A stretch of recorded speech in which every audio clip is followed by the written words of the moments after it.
Mi nombre es Clarissa Vance y he aprendido a mantener mi poder en silencio. Era una cálida tarde de domingo cuando mi hermana celebró su cena de compromiso en casa de nuestros padres. Todos estaban allí, tíos, primos, vecinos de la infancia que aún creían tener un asiento de primera fila en mi vida. La mesa estaba abarrotada, las risas resonaban en las paredes, el vino fluía libremente, pero siempre podía sentir cómo sus ojos se posaban en mí, como si no encajara del todo. ¿Todavía conduces esa cosita gris?, preguntó alguien lo suficientemente alto como para que algunos rieran. Mi hermana me lanzó una mirada que era pura falsa preocupación. Ella es simplemente práctica. Clarissa siempre ha sido buena estirando las cosas. Su prometido rió cortésmente. Él no conocía el doble sentido, pero yo sí, todos lo conocían. Sonreí y tomé un sorbo de mi agua. No le debía explicaciones a nadie. Y luego, justo cuando los platos estaban siendo retirados, su prometido se inclinó sobre la mesa, tan casual como pudo, y preguntó: «Oye, Clarissa, esto es aleatorio, pero ¿tienes algo que ver con un jet que vi en San Bartolomé el fin de semana pasado?». Decía algo como Vance Capital en él. La sala quedó en silencio, los tenedores dejaron de moverse y yo simplemente dije con una pequeña sonrisa: «Sí, soy yo». Llevaba años siendo así, cada reunión familiar era igual. Las preguntas alegres que en realidad no eran preguntas, los comentarios velados disfrazados de preocupación, me veían como la oveja negra, la hija que nunca se asentó, que no vivía en el mismo código postal, que no traía pareja, que nunca publicaba fotos de baby showers o vacaciones en la playa en Facebook.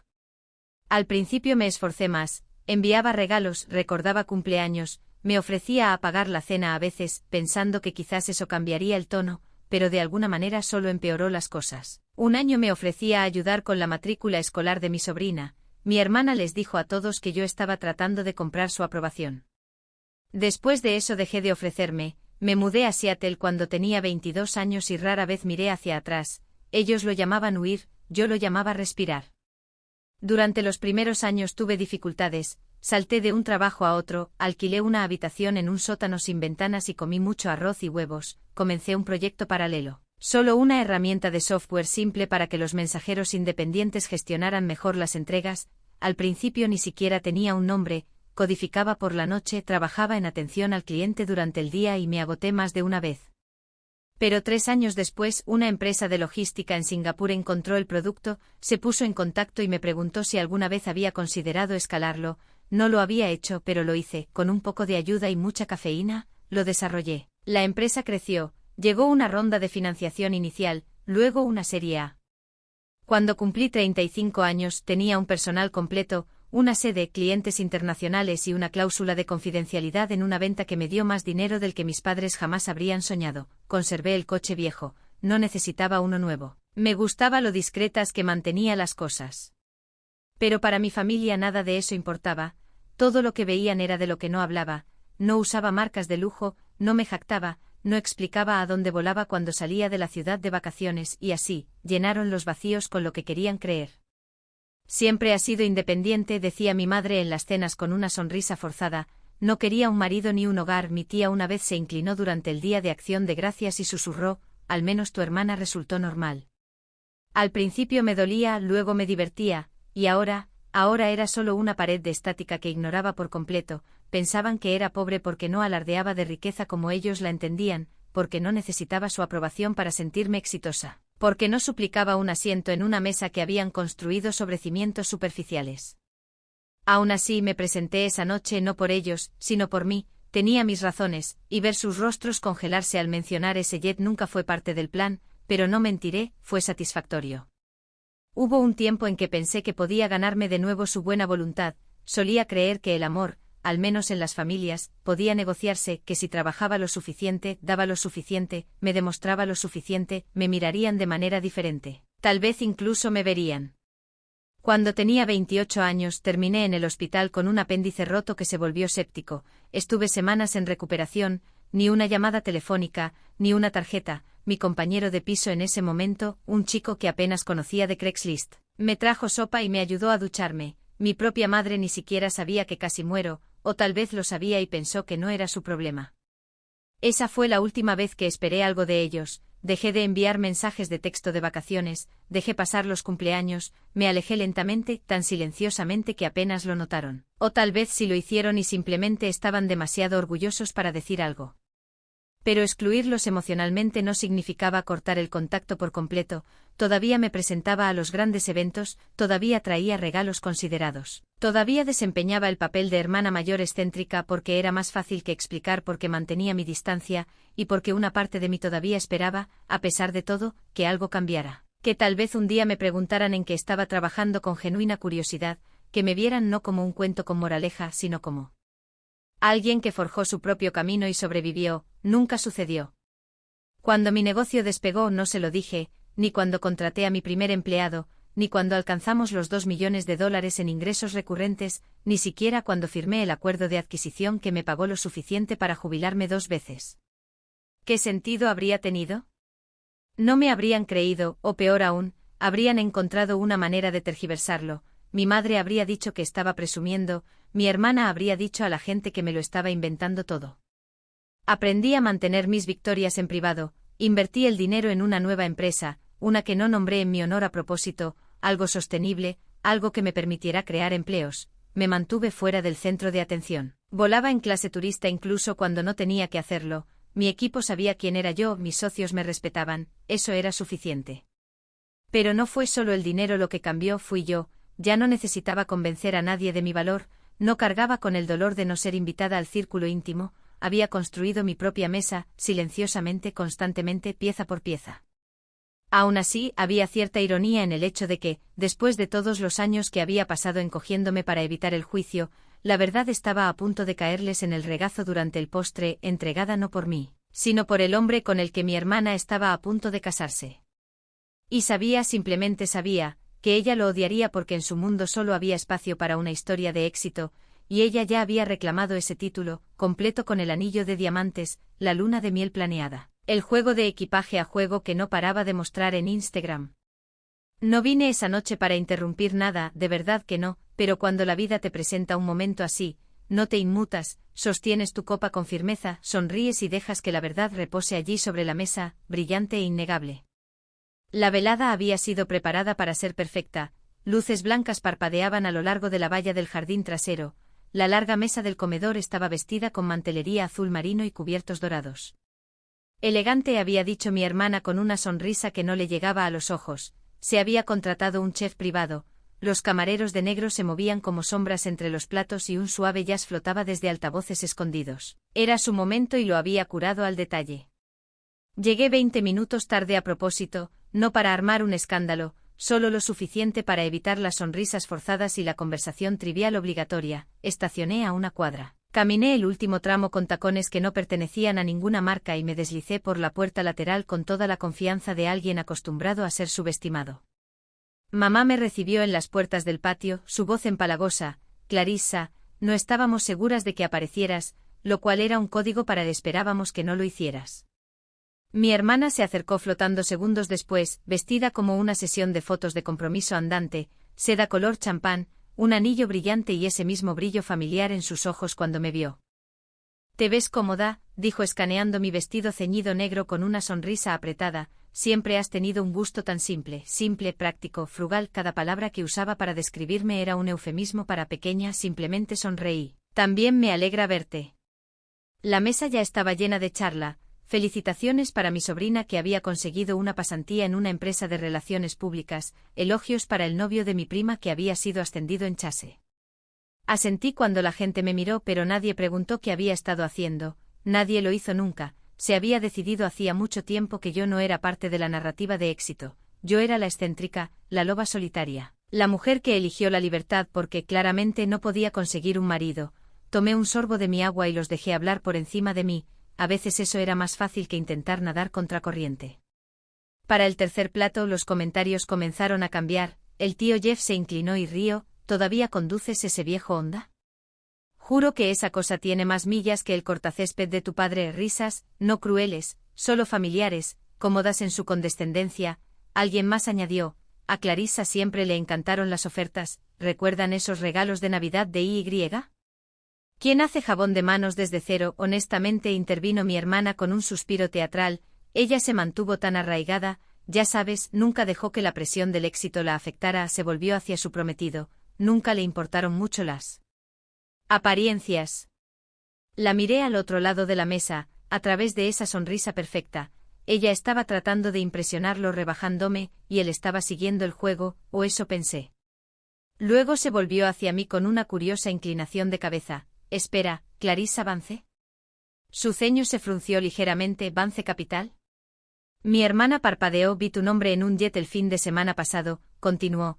Estábamos buscando lugares para la luna de miel en San Bartolomé y había este Gulfstream G600 en la pista. El conserje mencionó que el dueño tenía su sede en Seattle. Pensé que era una coincidencia. Se podía sentir cómo el ambiente cambiaba, los tenedores quedaron suspendidos en el aire, las copas de vino se congelaron a medio sorbo. Levanté la vista lentamente, me encontré con su mirada y dije con calma precisión: esa soy yo. Un solo latido, luego otro, la mandíbula de mi prima cayó. Los ojos de mi madre se entrecerraron como si intentara recalcular todo lo que creía saber.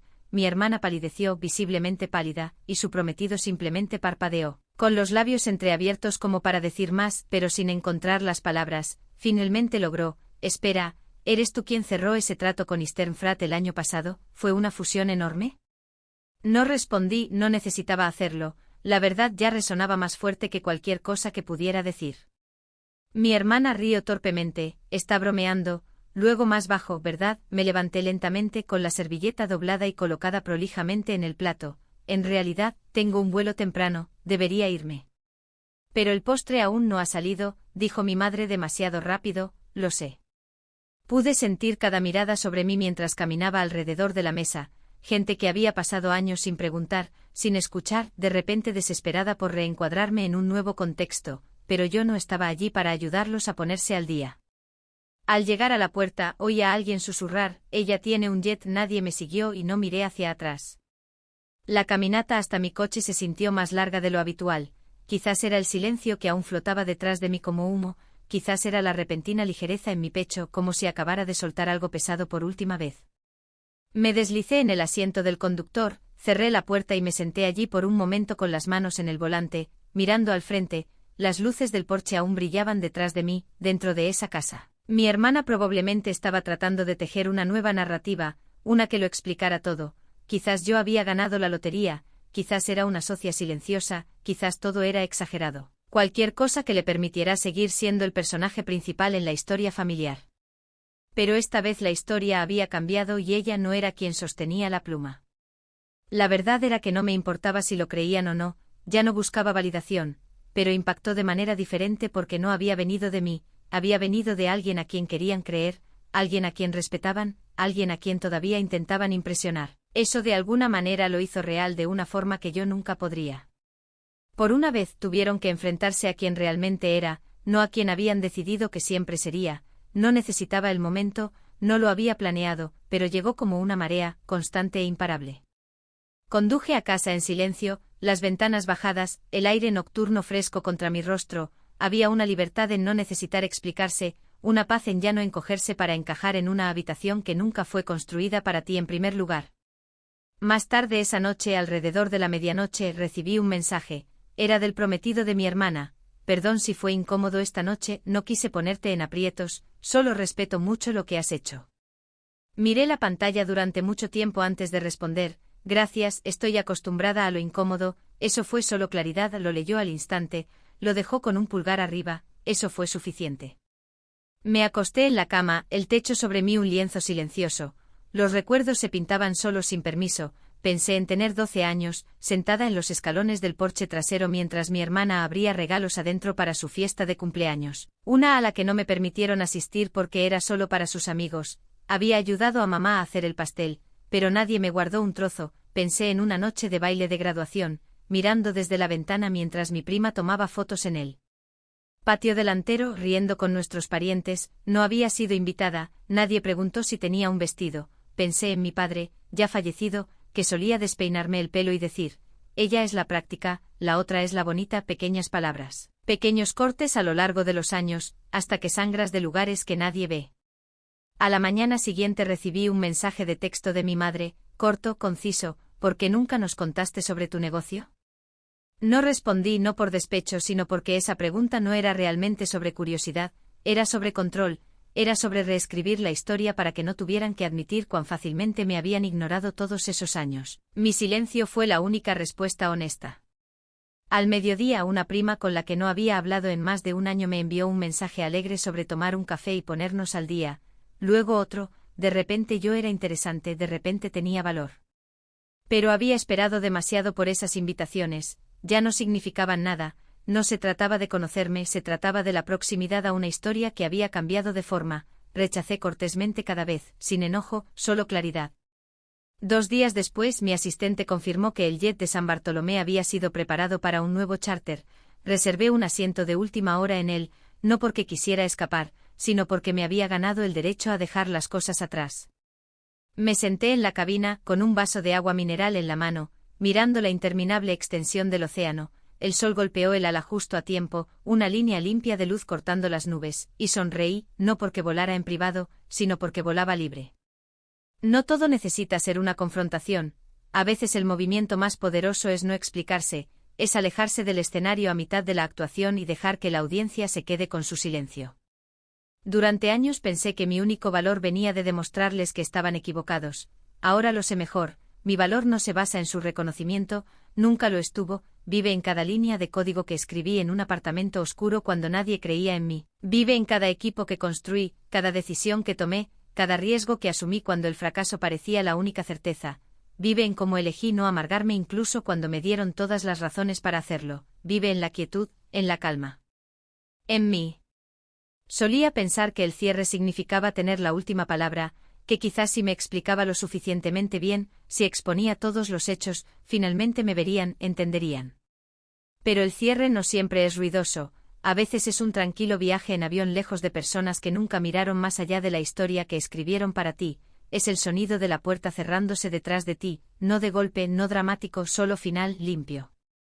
Mi familia todavía habla, sé que lo hacen, reescriben la narrativa, me convierten en un misterio, tal vez incluso en una villana, quizás cambié, quizás me volví fría, quizás olvidé de dónde vengo, que lo hagan, porque ya no vivo en su versión de mí, la he superado. No necesito ser entendida por personas que nunca tuvieron curiosidad, no necesito aplausos de una mesa en la que nunca fui realmente bienvenida, no necesito que alguien diga, estábamos equivocados contigo, ya sé que lo estaban.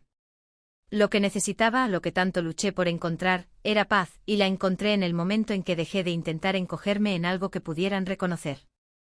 Seguirán especulando, seguirán hablando, pero yo no tengo que responder, vivo en habitaciones a las que nunca entrarán, construyo cosas que nunca verán, tomo decisiones sin su eco en mis oídos, y eso, a su manera tranquila, es poder. A veces el acto más radical de sanación no es la venganza o la confrontación, es simplemente vivir plenamente según tus propios términos y dejar que ellos se queden con lo que se perdieron. No entré a esa cena para demostrar nada, pero lo vieron de todos modos, no porque lo exigiera, sino porque la verdad no necesita un micrófono, solo necesita un momento y cuando llega, no te inmutas, no actúas. Simplemente te quedas quieta exactamente como eres y dejas que el silencio haga el resto.